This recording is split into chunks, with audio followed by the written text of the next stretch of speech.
Hello, everyone. I'm Jamie Beecham, an education consultant with i-LEADR. When we go into schools, one of the problems we hear from a lot of teachers is that students don't know their facts.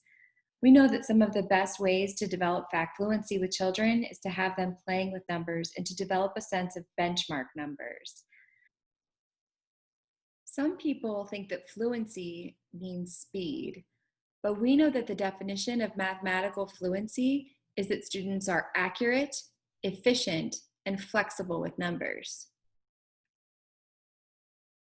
Today I'm going to show you one game that can be used to develop flexibility with numbers. There's lots of different ways that you can play this one game, but all you need is a deck of cards.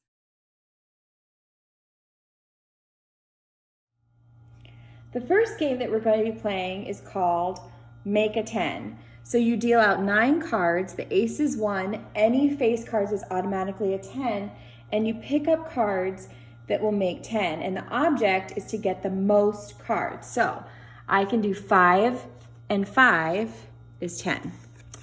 9 and 1 is 10.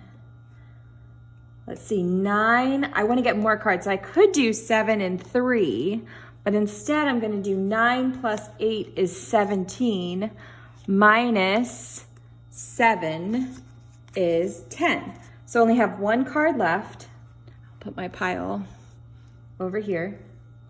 I only have 1 card left, and then I fill up the 9 back with cards from the deck.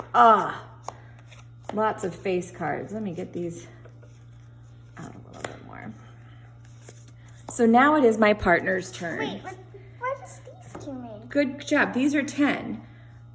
So if you want to, you could just pick that up and know that it's already 10. So all of them are 10? All face cards are 10. Yep. And that's 10. Okay. All right, go ahead, partner. I'm thinking of something. 6 plus 5 equals 11, minus 1 equals 10. Then 9 plus 7 equals 16, minus 6 equals 10. Then 10, and 10, and 10. So as you can see, my partner has cleared the board. So then we would deal out more cards. Jokers aren't in this one. I do not like jokers. You would deal out more cards and keep playing. Now, some of your kids may be at a point where they just look for combinations of 10. So you want to make sure that there's always some combinations of 10 on there. Let's see. So for instance, when you're just starting, a lot of kids will just do 8 and 2 is 10. This is 10. 8 and 2 is 10. 6 and 4 is 10. That's perfectly fine. The kids can play wherever they are. And that's how you play Make a 10.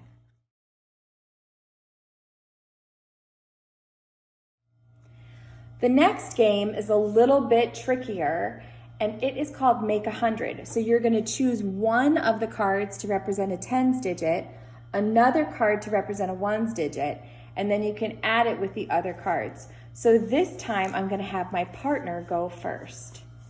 Okay. So I'm going to do 37, and then 63, and those two equal 100. Good, excellent combo. Also, face cards are just worth 100. And then I'm trying to see, 92 plus 8, then 100. Excellent job. And then we would do the same thing as before, where we would deal out these cards. Now this one's a little easier because if I'm using this in my tens place, I know 10 tens is 100. So that's 100. That's 100. That's 100. Oh my gosh. That's 100. I think my partner may win. That's 100. So now I'm looking, I know 8 and 2 is one way to make 10, but I don't think I can use 1 and 4. 82 plus 14 is probably the closest I can get. Then I can't use any of these cards. So they stay out for the next person. I win. And then you do. and then you would deal again. And that's how you play Make 100.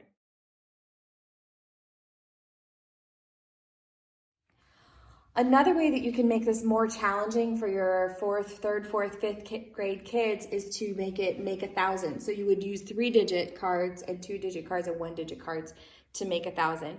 But we're going to show you another way that you can do this, and it's called make 1. So we've made 10, we can make 100, we can make 1,000, or we can just make the number 1. So simply put, you find fractions that would add up together or could somehow make the number 1. My partner is going to go first and show us how he would do this. So, first I would do 4 and 4, because 4 over 4 equals 1. So your numerator is? 4, and then my denominator is 4. Excellent. So, can I just put them right here? Mm-hmm. Okay.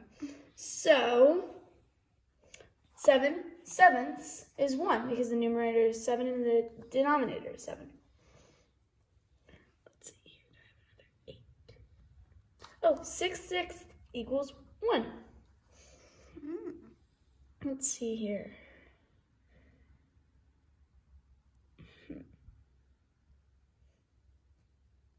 I think I'm done. I don't think I can do anything else. Perfect. All right, so we've laid out our 9 cards again, and now we're going to find different ways to make 1 by creating numerators and denominators. So one way I can create 1 is I see 3 sixths. 3 is my numerator, 6 is my denominator, plus 2 fourths. I know that both of these fractions are equivalent to half. So 3 sixths and 2 fourths is 1. Another way that I can make the number 1 is 8 is my numerator and 8 is my denominator. So that would be another way that I could make the number 1. Some people like to play this that you can also do any whole number over the denominator 1. So this would be 2 is my numerator and 1 is my denominator. So that would actually make 2 wholes. So you're not necessarily making 1 whole, but you're still making 2 wholes. And that's how you play Make a 1. These are just a few games that you can play with cards that will help develop back fluency. One of the best PLCs I ever had, we brought cards and dice and we just sat together and we invented all sorts of different games that our kids could play. We used it during centers when we were pulling math groups, and we also sent it home with kids because parents love to play games with their children as well. I'm excited to see how you do these card games with your students or even with your kids at home. Thanks so much, and don't forget to subscribe to i-LEADR.